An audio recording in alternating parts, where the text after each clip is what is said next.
자, 이제 사사들의 이야기가 다 끝났어요. 그렇죠? 다시 한번 사사기 구조를 생각해 보겠습니다. 사사기는 서론, 본론, 결론으로 되어 있죠. 서론은 두 가지 이야기로 되어 있습니다. 1장부터 3장 6절까지죠. 그때 다루고 있는 이야기는 이스라엘의 가나안 정복 실패와 또 이스라엘의 배교를 다루고 있어요. 본론은 3장 7절부터 지난주까지 봤던 16장까지입니다. 여기서는 12명의 사사들이 나오죠. 5명은 소사사고 7명은 대사사죠.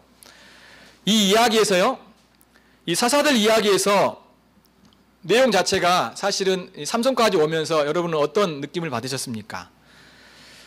사사들이 또 그 백성들이 점점 하나님으로부터 멀어져 가고 있는 것을 볼 수 있습니다. 삼손에 이르러서는요, 삼손이 사사의 역할도 제대로 하지 못했고 또 하나님께 주신 능력을 자신의 욕망, 사적인 욕망을 추구하는 데 사용하였습니다. 그 백성들도 하나님께 부르짖지도 않았고 오히려 사사인 삼손을 블레셋에 넘겨줘 버리죠. 그러니까 삼손에 이르러서까지는 굉장히 그들이 타락한, 하나님을 점점점 멀리하고 있는 모습을 더 보여주고 있다는 거죠. 그리고 이제 후반부는요, 17장부터 21장까지예요. 여기서도요, 두 가지 이야기가 나옵니다.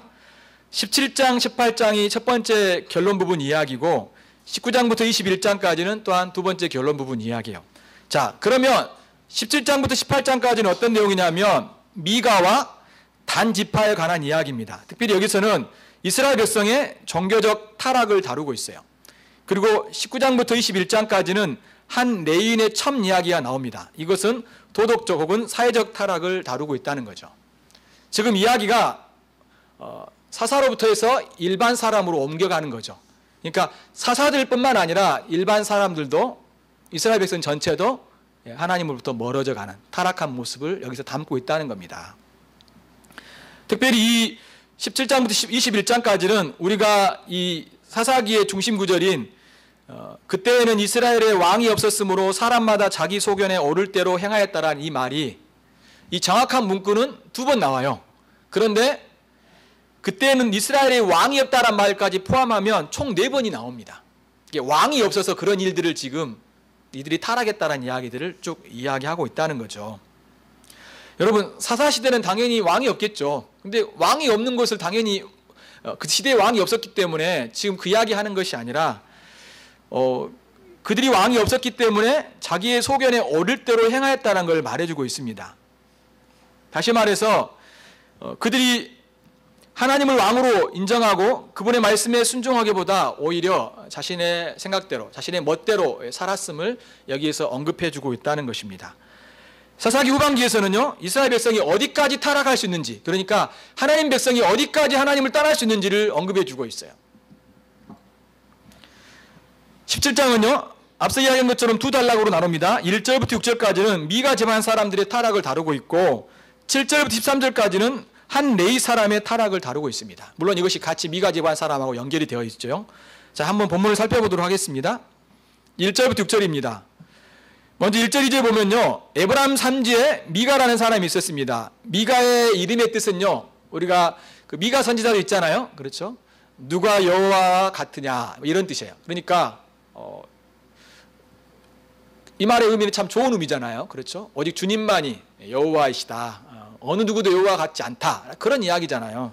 하나님을 찬양하고 그분의 이름을 높여드리는 이름인데, 그거 어떻게 합니까? 자신의 어머니의 돈을 훔칩니다. 이름에 걸맞지 않는 행동을 한 거죠. 그가 훔친 금액이 얼마냐면 은 1100세겔이요. 기억나십니까? 이 숫자? 삼손 이야기에서 나오죠. 블레셋 지도자들이 딜라에게 삼손을 넘겨주는 대가로 이렇게 요구했던 금액이잖아요. 물론 5명이 아꼈기 때문에 5500세겔이긴 한데요.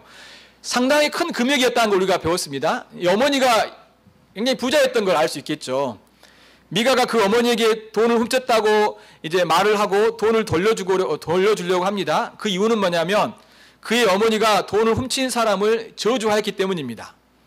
아마도 이제 비참한 운명에 처하도록 이렇게 아주 선포한 거죠. 이 이야기를 듣고 아마도 그 저주가 자기에게 임할 거라는 생각이 너무 두려워가지고 이제 어머니에게 돌려주죠. 그런데 어머니가 뭐라고 이야기하냐면 2절 보십시오. 제일 마지막에 보면 내 아들이 여호와께 복받기를 원하노라라고 하고 있습니다. 잘못했는데 복받기 원한다고 지금 하고 있는 겁니다. 3절 4절 보면요, 이제 미가의 어머니는 그 돈을 아들에게 돌려주며 아들을 위해서 이 돈을 여호와께 거룩하게 드리겠다라고 이제 말을 하죠. 그런데 어떻게 합니까? 새긴 우상 하나와 부어 만든 우상 하나를 만들겠다고 합니다. 원래 하나님께 바치려면은 실로에 있는 하나님의 집에 바쳐야 됐습니다. 근데 그렇게 하지 않고 오히려 그 돈 가지고 우상을 만든 거예요. 어처구니 없는 거죠. 그래서 어머니는 은 200을 가져다가 은 세곡인에게 주어서 새긴 우상 하나와 부어 만든 우상 하나를 만듭니다. 그리고 그 신상들을 미가의 집에 넣어두게 되는 거죠. 근데 어머니가 얼마를 받았습니까?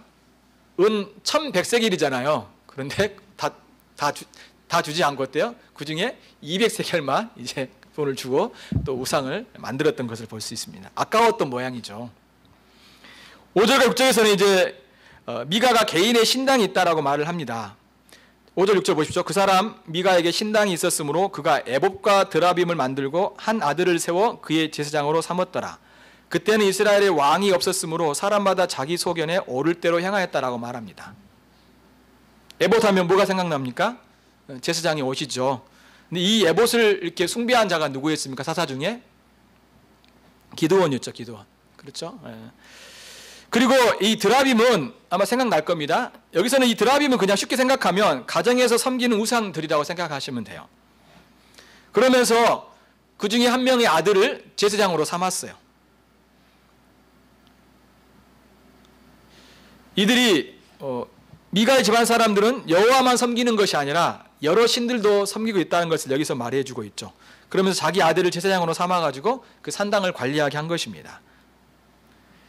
그러면서 6절에서는 우리가 알고 있는 것처럼 다시 한번 이 중요한 중심 구절을 이야기하고 있습니다. 이스라엘의 왕이 없었으므로 사람마다 자기 소견에 오를 대로 행하였다라고 말을 하고 있는 거죠. 결국 미가 사람들이 한 행동들은 어떻게 말할 수 있을까요? 자기 멋대로 하고 있다는 겁니다.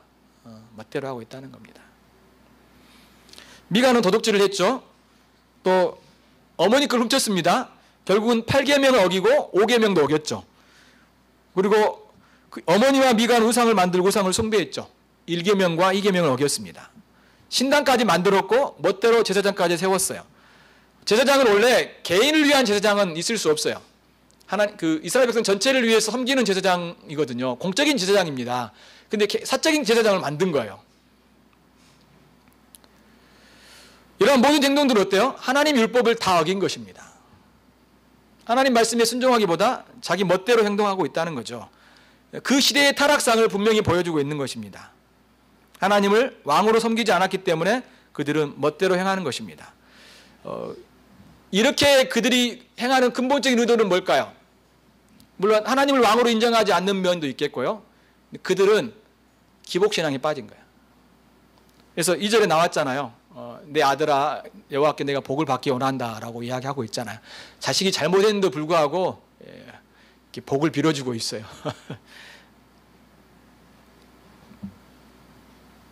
하나님의 뜻을 따르기보다 자기가 섬기는 그 신들을 통해서 복만 받으면 된다는 생각들이 가득 차 있는 거죠. 어떤 어려운 사람이 그렇게 이야기하잖아요. 기도도 한다고 하잖아요. 너무 힘드니까 하나님도 부르짖고 예수님도 부르짖고 공자도 부르짖고 그렇죠? 부처도 부르짖고 다 신을 부르짖는다고 하잖아요. 지금 그거와 똑같은 겁니다. 많은 신들을 섬기는 거예요. 왜? 복 받기 위해서 그냥 모든 신을 다 불러보는 겁니다. 그러면 한 명이라도 걸릴 거라 생각하는 거죠. 이렇게 그들이 하나님이 아닌 다른 우상들도 함께 섬겼던 것을 볼 수 있습니다. 어떤 하나님이 참 신인지 그 신에게 어떻게 예배를 드려야 되는지 누구를 통해서 그 신에게 나아가야 되는 데에 대해서는 율법에서 규정하고 있는데 그들은 이것들을 생각하지 아니하고 멋대로 하고 있다는 거죠. 이미 율법을 통해서 주님이 알려주셨죠. 우상을 만들지 말고 성막에서 예배하며 제사장을 통해서 하나님께 나아가도록 말씀하셨습니다. 그런데 율법이 아닌 자신의 생각대로 이방인이 섬기는 방식으로 하나님 백성들이 따르고 있다는 것입니다. 이러한 모습은요, 엘리 제사장의 아들 홈리와 빈야스처럼 그들은 하나님을 알지 못했고 하나님께서 원하지 않는 방식으로 섬겼기 때문에 그들이 심판을 받죠. 그들이 철저히 하나님을 이용하고 있는 것을 볼 수 있습니다. 자신의 욕심만을 챙기고 있는 거죠. 미가 인생의 목표는 뭐였을까요? 무조건 잘 되면 된다는 거예요. 하나님을 이용하고 있는 거죠. 많은 신들을 이용하는 것처럼 그 중에 하나님도 이용하고 있는 거예요.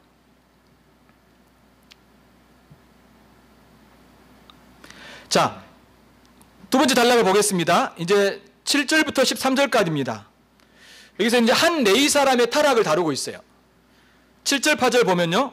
유다 지파에 속한 유다 베들레헴에 한 청년이 있었는데 그는 레인으로 거주할 곳을 찾다가 유다 베들레헴을 떠나 에브라임 산지 미가의 집에 이르렀습니다. 이제 결국은 이제 미가의 집에 이르게 되죠. 아마도 일자리를 찾으려고 했던 것 같아요.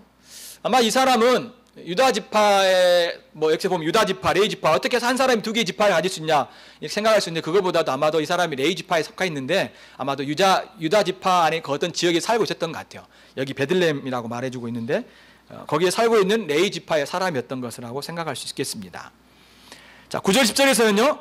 미가는 그와 대화하는 중에 그가 레위인인 걸 알고 그의 집에 아버지와 제사장이 되어주라고 요청을 하고 매년 은 10세겔과 의복 한 벌과 양식을 주겠다고 제안을 합니다. 연봉을 주고 이제 숙식을 제공해 주겠다 지금 이야기하는 거죠. 미가는 그에게 찾아온 레인에 대해서 자세히 알아보지 않고 그가 레인이라는 이유 때문에 그에게 제안을 한 것입니다. 아마 이랬겠죠. 나는 레인입니다라고 이야기를 했겠죠. 아, 그러냐고. 그래서 미가가 어때요? 그러면 우리 집안에 이런 사람이 되어 주십시오라고 그를 제사장으로 이렇게 받아들이게 되는 거죠. 미가는 그 청년인 레인이라도요. 제사장으로 함부로 세울 수 없었습니다. 제사장을 세울 수 있는 사람은 제사장이어야 됩니다. 제사장이 이해야지만 제사장을 세울 수 있습니다. 또한 제사장은요 아론의 후손이어야 돼요. 그렇지만 그것도 확인해보지 않고 세웠고요. 또 제사장은 30세가 돼야 취임을 할 수 있습니다. 근데 여기는 청년이라고 나오죠. 그 당시 30세는 청년이 아니죠. 지금은 뭐 결혼 늦게 하니까 다 청년이기도 하지만 그렇지 않습니다. 여기서 보면요 결국은 미가가 어떻게 합니까? 율법에 따라서 하나님 말씀에 따라 세우는 게 아니라 그냥 자신의 기준에 따라 마음대로 세우는 것입니다. 스스로 결정하는 거죠. 11절 13절까지 보면요. 이 젊은 레위 사람은요. 미가와 함께 살기로 결정을 하고 그리고 이제 미가의 아들 가운데 하나같이 됩니다. 미가는 그 레위 사람을 자기의 제사장으로 삼습니다. 그러면서 레위 사람이 자신의 제사장이 되었으니 여호와께서 자신에게 복 주실 거라고 말을 합니다. 다시 한번 반복되죠? 앞서는 미가의 어머니가 미가 한 행동에 대해서 여호와께서 복 주시길 원한다라고 이야기하지만 여기서는 미가가 똑같이 따라서 합니다. 이제 자신이 제사장까지 얻었으니까 여호와께서 내게 복을 주실 거야 라고 생각을 하는 거죠. 여기서도 미가의 기복신앙이 드러납니다. 하나님의 방법이 아니라 자신의 방법대로 이제 복을 받을 거라고 생각하는 거죠. 그는 아들을 제사장으로 세웠다가 레위 사람이 오자 그를 다시 제사장으로 세웁니다. 아들이 제사장이었잖아요. 근데 이제 새로운 사람이 왔어요. 더 좋은 신분을 가지고 있는 레위 사람이에요. 이제 바꿔치기 하는 겁니다. 레인이 제사장이 되면 복을 더 받을 거로 생각하는 겁니다. 레인은 하나님의 복을 더 받게 해주는 미가 입장에서는 부적인 셈이었습니다. 부적이었어요. 부적. 우리 집에 복이 굴러왔다고 생각을 한 거죠. 이 레인 때문에 우리가 복을 받을 수 있을 것이라고 그가 생각을 하는 겁니다. 미가는 돈으로 자신을 위해서 개인 제사장을 두었습니다. 앞서 말한 것처럼 개인 제사장은 사실은 불가합니다. 하지만 돈으로 제사장을 삽니다. 미가의 관심은 하나님의 뜻과 방법이 아니라 오직 자신에게 복에 대한 관심밖에 없었습니다. 또 이 청년도 똑같습니다. 레인인데요. 제사장이 될 수 없었는데 연봉과 숙식을 제공해 주겠다는 미가의 제안을 받아들임으로 제사장이 되죠. 둘 다 제멋대로 그 집안에 제사장을 이제 갖게 되는 것을 볼 수 있습니다. 그런데 이 청년이 제사장으로서 섬겼던 곳은요. 성막이 아니라 우상을 숭배하는 신전이었어요. 이렇게 아주 웃기는 행동들을 서로 하고 있는 겁니다. 이 청년은 레인이었죠. 그러나 하나님의 율법을 그가 모르고 이것을 승낙합니다. 그의 마음속에는 어떻게 하든지 출세만 하면 된다는 생각들을 이제 갖고 있는 것입니다. 하나님의 법, 하나님의 말씀, 하나님의 규정 그 생각하지 않고 그냥 연봉만 좋으면 내가 살 수만 있으면 직업으로 생각하면 괜찮으면 다 할 수 있다는 거죠. 미가와 이 청년은 모두 하나님께 복을 받는 것도 아니고 사실 출세하는 것도 아닙니다. 자신의 생각일 뿐이에요. 그렇지만 스스로 정한 기준에 따라 복과 출세를 확신하고 있는 것을 볼 수 있습니다. 이 한 레인의 타락은 뭘 보여주고 있을까요? 그렇죠. 당시 지도자였잖아요. 영적 지도자들의 이러한 타락은요, 그 당시 지도자들이 얼마나 타락했는지를 우리에게 보여주고 있는 것입니다. 제사장이 레인이 하는 일이 뭐였습니까? 그 백성인 그 지역에 있는 사람들에게 말씀을 가르치는 일을 했죠. 지도하는 역할들을 했습니다. 그렇지만 오히려 그 역할을 하지 아니하고 백성이 요구하는 대로 그 돈을 쫓아서 거기에 따라가는 모습을 볼 수 있습니다. 자신의 직분의 고귀함을 알지 못하고 출세와 안락함을 추구하는 것이죠. 자, 이제 한번 정리해 보도록 하겠습니다. 17장은요, 복으로 시작해서 복으로 끝납니다. 처음에 어떻게 이야기합니까? 미가의 어머니가 아들아 여호와께 복받기를 원하노라 이야기하죠. 아들이 잘했습니까? 아니요. 잘못했는데도, 죄를 지었는데도 내가 복받기를 원한다라고 이야기하고요. 또 미가도 자신도 자신에게 이렇게 이야기하죠. 여호와께서 내게 복 주실 것을 안다라고 이야기를 합니다. 자신이 율법을 어기면서 자기의 마음대로 제사장을 세웠음에도 불구하고 하나님이 자신에게 복 주실 거로 스스로 생각을 하는 거죠. 미가는 그의 어머니를 그대로 닮고 있습니다. 백성 지도자인 레인도 마찬가지입니다. 모두 물질과 그리고 출세에만 관심이 있는 걸 보여줍니다. 이것은 당시 이스라엘 백성들 그리고 지도자들의 그런 타락한 모습을 우리에게 여실히 보여주고 있다는 것입니다. 하나님과 그의 율법을 알지 못할 때 하나님 백성은 세상을 닮아갈 수밖에 없습니다. 하나님 뜻과 그의 계명대로 살지 않는 것은 참된 복이 아닌 것이죠. 이러한 삶은 곧 타락한 그 백성들의 모습을 보여주고 있습니다. 복을 받는다라면 못할 것이 없다는 것입니다. 출세만 할 수 있으면, 잘 먹고 잘 살 수 있으면 무엇인지 다 할 수 있다. 지금 그 이야기를 여기서 하고 있는 겁니다. 여러분, 하나님의 백성들이 진정한 복을 누릴 수 있는 길이 무엇입니까? 우리가 너무 잘 알고 있습니다. 시편 1편 1절에 3절까지 보면 복 있는 사람은 악인들의 꾀를 따르지 아니하며 죄인들의 길에 서지 아니하며 오만한 자들의 자리에 앉지 아니하고 오직 여호와 율법을 즐거워하여 그 율법을 주야로 묵상하는 자다라고 말하고 있죠. 복 있는 사람은 어떤 사람입니까? 그렇죠. 죄를 멀리하고 하나님의 말씀을 가까이 하는 삶이라고 말해주고 있습니다. 말씀에 순종하는 거죠. 그래서 그는 시냇가에 심은 나무가 철을 따라 열매를 맺으며 그 잎사귀가 마르지 않음 같이 그가 하는 모든 일이 다 형통할 것이다. 그냥 복을 무조건 이렇게 물질적인 복을 많이 받는다는 게 아니라 참으로 하나님께서 인정해 주시고 또 그가 하나님의 순종하면서 하나님의 일을 하는 그런 어떤 형통한 일들을 겪게 될 거라고, 형통한 일을 갖게 될 거라고 말씀해 주고 있습니다. 신약에서는 뭐라고 말합니까?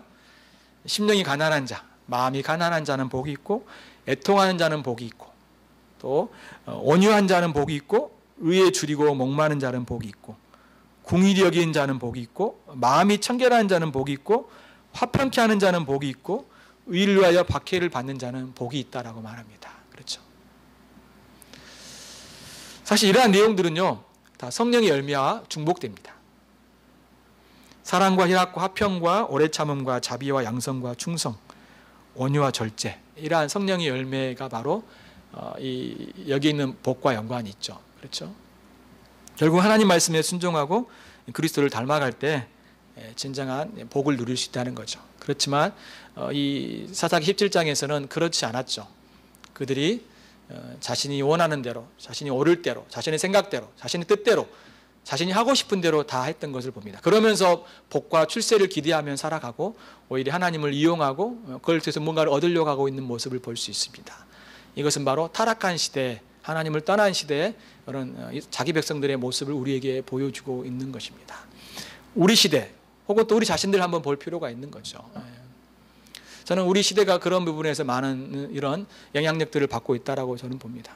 우리가 너무 복을 바라죠. 그렇죠. 모든 게 기복신앙이잖아요. 다 잘 되기만 원하잖아요. 아마도 이 복의 기준을 분명하게 그가 받아들이지 못하고 있기 때문인 거죠. 또 요즘 어떻습니까?